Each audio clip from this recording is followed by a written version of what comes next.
नमस्कार स्वातियों, स्वागत है मेरी सुपर स्टडी पे। और हम लोग बीपीएससी की प्री के लिए तैयारी कर रहे हैं। तो पिछले वीडियो में आप परमाणु सिद्धांत में देख लेंगे कि पीछे वीडियो में आप देखेंगे तो यहाँ तक हम लोग छोड़ चुके थे, तो आज यहाँ से पढ़ेंगे। तो चलिए पढ़ते हैं, देखते हैं, फटाक से इसको कवर कर लेते हैं कि वर्ष 1924 में लुईस डी ब्रोगली ने अनुमान लगाया कि सभी गतिशील कण मुख्यतः अपरमाणिक कण कुछ मात्रा में तरंगों के समान गुण प्रदर्शित करते हैं। इसी आधार पर जो है एरविन सोंडियार के द्वारा यह समझाया गया कि इलेक्ट्रॉन कण नहीं बल्कि तरंग है। तो यह क्वांटम भौतिकी मॉडल का ये है, जिसमें लुईस डी ब्रोगली ने अनुमान लगाया है कि जो भी गतिशील कण है मुख्यतः अपरमाणिक कण कुछ मात्रा में जो है कुछ मात्रा में तरंगों के समान गुण को दिखाता है। और इसी आधार पर जो है एरविन सोंडियर एक वैज्ञानिक थे, उन्होंने इलेक्ट्रॉन को कण नहीं बल्कि एक तरंग माना है। आगे बढ़ते हैं कि मैक्स बोर्न ने एरविन की संकल्पना में संशोधित करते हुए कहा कि इलेक्ट्रॉन स्वयं एक तरंग नहीं बल्कि तरंग इलेक्ट्रॉन भी एक अवस्था है। ने कहा कि इलेक्ट्रॉन जो है वो स्वयं एक तरंग नहीं है पर बल्कि तरंग इलेक्ट्रॉन भी एक अवस्था है। इस प्रकार उपयुक्त दोनों विपरीत विचारों से एक नई संकल्पना तरंग कण द्वैध यानी कि वेव पार्टिकल ड्यूलिटी का उदय हुआ। फिर देखते हैं कि इस संकल्पना के अनुसार इलेक्ट्रॉन तरंग व कण दोनों गुण प्रदर्शित करता है। यह एक तरंग के समान अपरिवर्तित हो सकता है और इसमें एक कण के समान द्रव्यमान यानी कि मास होता है। आगे देखते हैं तो इस सिद्धांत के अनुसार इलेक्ट्रॉन नाभिक के से किसी भी दूरी पर उपस्थित हो सकता है, परंतु इलेक्ट्रॉन की ऊर्जा स्तर के आधार पर नाभिक के कुछ विशेष क्षेत्रों में इनके होने की सर्वाधिक संभावना होती है। इन क्षेत्रों को जो विशेष रहता है इलेक्ट्रॉन, उन क्षेत्रों को कक्षक यानी कि ऑर्बिटल कहते हैं। परमाणु कक्षक विभिन्न आकार के हो सकते हैं, जैसे कहने का मतलब ऑर्बिटल जो है कक्षक वह विभिन्न आकार के हो सकते हैं, गोलाकार, डबल आकार के और अर्धचक्रीय आकार के हो सकते हैं। अब देखते हैं कि हम कोष, उपकोष और कक्षक पढ़ेंगे, सेल, सबसेल, ऑर्बिट। तो कोष अथवा कक्षा में हम देखते हैं कि कोष अथवा कक्षा में कि परमाणु के नाभिक के चारों ओर स्थित वृत्ताकार पथ जिसमें इलेक्ट्रॉन गति करते हैं उसे कोष या सेल कहते हैं अथवा कक्षक कहते हैं। कोष और कक्षक एक ही है।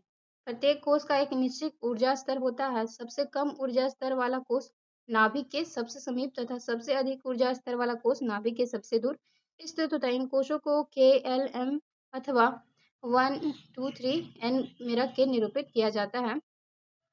वे सभी इलेक्ट्रॉन जिनकी मुख्य क्वांटम संख्या एक समान होती है वे एक ही कक्षा में पाए जाते हैं। जिनका क्वांटम संख्या समान होता है वो एक ही कक्षा में पाए जाते हैं। देखिए ये दिखाया हुआ है कि सेल 1 है, सेल 2 है, सेल 3 है, सेल 4 है, इस तरह से दिखाया हुआ है। और देखते हैं, आगे बढ़ते हैं और हम देखते हैं कि जैसे कोष दिया हुआ सेल, सब कोष, कक्षक, इलेक्ट्रॉनों की कुल संख्या K में 1 रखा जाता है, केवल S में रहता है तो उसका संख्या 2 आता है। L में 2 रखते हैं तो वो SP हो जाता है, SP उपकोष बन जाता है।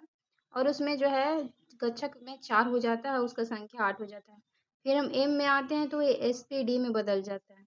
ठीक है, M4 में SPDF में हो जाता है। M4 बोल रही हूँ, N जो है N4 में SPDF में हो जाता है। O कोष में देखेंगे तो SPDFG में बदल जाता है। फिर P कोष में देखेंगे तो P कोष जब आता है तो SPDFGH हो जाता है। और Q कोष में देखते हैं जो साथ रहता है वो SPDFGHI हो जाता है। और ये सब इलेक्ट्रॉनों की संख्या इधर दिया हुआ है। तो हम जैसे कि कोष पढ़ लिए यानी कि सेल पढ़ लिए, तो अब सेल की भी व्याख्या देख लेते हैं कि प्रत्येक कोष एक अथवा अधिक उपकोषों में विभाजित हो जाता है जिसे SPDF अक्षरों से दर्शाया जाता है। वे सभी इलेक्ट्रॉन जिनकी कोणीय संवेग क्वांटम संख्या एक समान होती है वो एक ही उपकोष में पाए जाते हैं। अब ऑर्बिटल देखेंगे, कक्षक देखेंगे। कभी कभी तो हम लोग को कक्षक, ऑर्बिटल या उपसेल या कोष में ही हम अंतर नहीं कर पाते हैं, इसीलिए मैं इस डिफिनेशन को पढ़ दे रही हूँ। देखते उपकोष जो है पुनः कक्षकों में विभाजित हो जाता है। यानी कि जैसे कि हम लोग देखें कि कोष होता है, कोष के बाद उपकोष होता है और उपकोष को जो है वो कक्षकों में विभाजित हो जाते हैं। फिर आगे देखते हैं कि कक्षक नाभिक के चारों ओर स्थित वे क्षेत्र हैं जिनमें इलेक्ट्रॉन पाए जाते हैं, कक्षक में ही यानी कि ऑर्बिटल में ही इलेक्ट्रॉन पाए जाते हैं। फिर फिर देखते हैं कि संभावना सर्वाधिक होती है, जिनमें इलेक्ट्रॉन पाने की संभावना जो सर्वाधिक होती है, इलेक्ट्रॉन जिनकी मुख्य क्वांटम संख्या n है, कोणीय संवेग क्वांटम संख्या l और चुंबकीय क्वांटम संख्या m एक समान होती है, वे एक ही कक्षक में पाए जाते हैं। और देखते हैं यहाँ पे बताया गया है कि विभिन्न कोशों में इलेक्ट्रॉन के वितरण के बारे में बताया गया है। तो देखते हैं कि परमाणु के कोश यानी सेल या ऑर्बिट में उपकोश या कक्षकों, देखिए ये ऑर्बिट बोला जाता है कोश को, पर कक्षकों जो रहता है उसको ऑर्बिटल बोला जाता है। इस बात को अगर रखें तो परमाणु के कोशों में या उपकोश तथा कक्षकों में इलेक्ट्रॉन के वितरण परमाणु का इलेक्ट्रॉनिक विन्यास कहलाता है। इलेक्ट्रॉनिक विन्यास वही कहलाता है जो उनको कोश में, उपकोश में या कक्षक में बांट देते हैं, वही इलेक्ट्रॉनिक विन्यास कहलाता है। इस संबंध में विभिन्न वैज्ञानिकों ने अनेक सिद्धांत व नियम प्रस्तुत किए हैं। तो हम बोरबरी योजना के बारे में जानेंगे, जो कि इन सेलों से संबंधित है, कक्षा और उपकक्षा और कक्षकों से। तो देखते हैं कि परमाणु के कक्षाओं में इलेक्ट्रॉन वितरण की यह योजना वर्ष 1921 में दो वैज्ञानिक नील्स बोर और चार्ल्स रूसलेबरी द्वारा प्रस्तुत की गई थी। याद रखने को 1921 में नील्स बोर और चार्ल्स जो है रूसलेबरी द्वारा प्रस्तुत की गई थी। तो देखते हैं कि किसी कोश में उपस्थित इलेक्ट्रॉनों की अधिकतम संख्या क्या हो सकती है, तो n/2n स्क्वायर को प्रदर्शित किया जाता है, जिसमें n जो है कोशों की संख्या अथवा ऊर्जा स्तर को प्रभावित करता है। n जो हो सकता है KLM और संख्या में 1 2 3 4 हो सकता है। यहाँ देखते हैं कि केल में जैसे 1 नंबर रखा जाता है तो 2 इलेक्ट्रॉन मिलता है। फिर एल में हम 2 रखते हैं तो 8 इलेक्ट्रॉन मिलता है। एम में 3 रखते हैं तो 18 इलेक्ट्रॉन और एन में 4 रखते हैं तो 32 इलेक्ट्रॉन पूछा जाता है। तो अधिकतम हम जो रख सकते हैं वो 2, 8, 18 और 32 रख सकते हैं। आगे बढ़ते हैं कि सभी कोष क्रमानुसार भरे जाते हैं, अर्थात 1 मिनट इसको मैं बड़ा कर देती हूँ थोड़ा। सभी जो कोष है क्रमानुसार भरे जाते हैं, अर्थात जब तक आंतरिक कोष पूर्ण नहीं होता, आगे वाले कोष में इलेक्ट्रॉन हस्तांतरित नहीं होता। ठीक है, परमाणु के बाह्यतम ये बताया गया है कि जब तक आंतरिक कोष को नहीं भरते हैं तो बाहर के कोण में जो है इलेक्ट्रॉन हस्तांतरित नहीं होगा, ठीक है, बाहर कोष में जो है हस्तांतरित नहीं होगा, ये बोला जा रहा है। तो परमाणु के बाह्यतम कोष में अधिकतम जो है 8 इलेक्ट्रॉन होते हैं, क्वेश्चन पूछा हुआ है। तो परमाणु के जो बाह्यतम कोष होते हैं उसमें अधिकतम 8 इलेक्ट्रॉन हो सकते हैं, चाहे वे कोष इलेक्ट्रॉन धारण क्षमता अधिक हो। इसे अष्टक नियम कहा जाता है। यह स्थिति परमाणु को अत्यधिक अस्थायित्व प्रदान करती है, जैसे आर्गन एक उदाहरण दिया गया है जो अष्टक नियम को फॉलो करता है, चाहे उस कोष की इलेक्ट्रॉन धारण क्षमता अधिक हो। तो ये जो होता है, ये जो है 8 अधिकतम जो दिया हुआ ना उसी को हम अष्टक नियम कहते हैं और ये आर्गन जो है उसका उदाहरण है। तो यहाँ पर हम देख लेंगे कि मुख्य क्वांटम संख्या देखेंगे तो ये जो है सदैव पूर्ण यानी शून्य को छोड़कर होती है। मुख्य क्वांटम संख्या जो होती है वो शून्य को छोड़कर होती है, याद रखें। जो संघीय क्वांटम संख्या जिसे एजिमुथल क्वांटम नंबर कहा जाता है अथवा कोणीय संवेग क्वांटम संख्या कहा जाता है, यह क्या होता है, तो किसी भी मुख्य क्वांटम संख्या के लिए एल का मान जो है 0 से लेके n-1 तक हो सकता है। ये एजिमुथल क्वांटम नंबर का विशेषता है कि क्वांटम संख्याएं क्या होती है, तो 0 से लेके -n तक, और ये जो है सदैव शून्य को छोड़कर सदैव पूर्णांक होता है। क्या, तो क्वांटम प्रिंसिपल क्वांटम संख्या क्या होता है, सदैव पूर्णांक होता है, शून्य को छोड़कर होता है। और इसका जो है द्विसंगी यानी कि एजिमुथल में क्या है कि इसका क्वांटम संख्या एल को दर्शाता है और 0 से n-1 तक हो सकता है। चुंबकीय देखेंगे मैग्नेटिक क्वांटम नंबर, तो ये m से दर्शाया जाता है और किसी भी द्विसंगी क्वांटम संख्या l के लिए m का मान जो है पॉजिटिव से नेगेटिव तक सभी पूर्णांक हो सकते हैं, यानी जितना भी पॉजिटिव से नेगेटिव तक पूर्णांक होते हैं वो सारे जो है चुंबकीय क्वांटम संख्या होते हैं। चक्रण क्वांटम संख्या देखेंगे, चक्रण क्वांटम संख्या में हम देखते हैं कि इसे s से दर्शाया जाता है, किसी भी अन्य क्वांटम संख्या पर निर्भर नहीं होती है। दक्षिणावर्त के लिए जो है अगर दक्षिण में घूरती है तो +½ होती है और अगर वामावर्त में घूरती है तो ये -½ होती है। तो इसको याद रखेंगे। और इसकी एक और विशेषता को हम देखेंगे कि जो है ये मुख्य क्वांटम संख्या ये इलेक्ट्रॉन का कोष, उसका ऊर्जा स्तर, आधार की जानकारी देता है, आकार का जानकारी देता है। और ये जो एजिमुथल क्वांटम नंबर है इलेक्ट्रॉन की कोणीय संवेग, उपकोष, कक्षक, त्रिमीय का आकार की जानकारी देती है। फिर देखते हैं कि ये जो चुंबकीय क्वांटम संख्या है किसी भी उपकेश के कक्षकों की संख्या उनकी दिशा की जानकारी देती है। क्या देती है? किसी भी उपकोश में कक्षक जो होते हैं उनको दिशा की जानकारी देता है कौन? तो चुंबकीय क्वांटम संख्या। चक्रण क्वांटम संख्या क्या करता है कि इलेक्ट्रॉन चक्रण की दिशा जानकारी दक्षिणावर्त या वामावर्त घूम रही है, वो चक्रण क्वांटम संख्या जानकारी देती है। इसमें अगर अच्छे से नहीं देख पाए होंगे तो यहाँ देखेंगे कि ये जैसे हम लोग देख रहे थे कि मुख्य क्वांटम संख्या कोष के ऊर्जा स्तर की जानकारी देती है, और ये जो मिथल जो होता है वो इलेक्ट्रोनीय ऐसे बड़ा करके इलेक्ट्रोनीय जो है इलेक्ट्रोनीय को संवेग उपकोष कक्षक त्रिविमीय आकार की जानकारी देती है, और जो मैग्नेटिक है वो किसी भी उपकोष के कक्षकों की संख्या तथा उनकी दिशा की जानकारी देती है। चक्रीय जो है ये इलेक्ट्रॉन के चक्रण की दिशा की जानकारी देती है कि वो दक्षिणावर्त अथवा वामावर्त में चक्कर लगा रही है। तो ये हम देख चुके हैं चारों जो क्वांटम संख्या थे। आगे बढ़ते हैं, हम देखेंगे क्या कि ये है पाउली का अपवर्जन नियम। तो पाउली के अपवर्जन नियम में देखेंगे कि ऑस्ट्रियाई भौतिक वैज्ञानिक थे, कहाँ के थे? ऑस्ट्रेलिया थे। ऑस्ट्रियाई भौतिक वैज्ञानिक वुल्फगैंग पाउली के द्वारा जो है 1925 में प्रस्तुत अपवर्जन के नियम के अनुसार किसी भी परमाणु के किन्हीं दो इलेक्ट्रॉन को चारों क्वांटम संख्या एक समान नहीं हो सकती।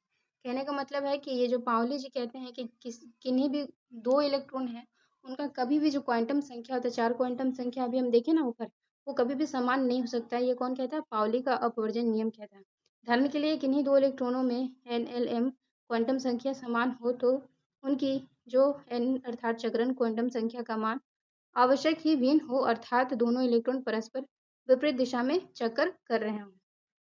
कहने का मतलब वो है कि दो इलेक्ट्रॉन हम अगर ले भी लेते हैं तो उनमें तीनों नंबर मैच कर जाएगा, पर एक जो होगा जैसे कि चक्रण क्वांटम संख्या का मान अवश्य ही भिन्न हो, अर्थात इलेक्ट्रॉन परस्पर विपरीत दिशा में चक्रण कर रहे होंगे।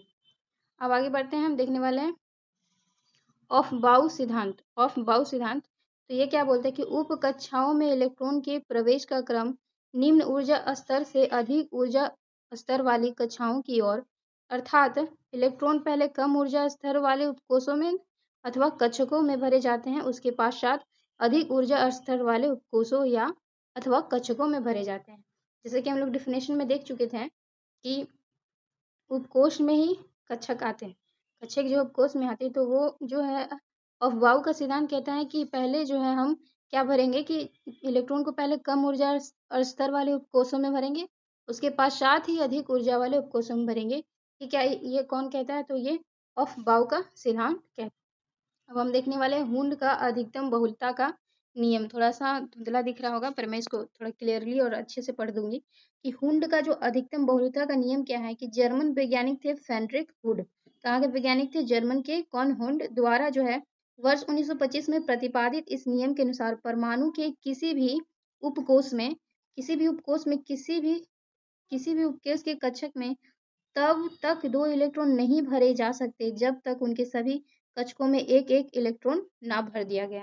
तो ये हुंड का नियम है कि जो परमाणु का कोष होता है, कोष नहीं उपकोष जो होता है या कक्षक होता है, उसमें दो इलेक्ट्रॉन हम लोग नहीं भर सकते जब तक उसमें एक इलेक्ट्रॉन भर ना दिया गया। तो ये सिंपल सा था हुंड के अधिकतम बहुलता का नियम।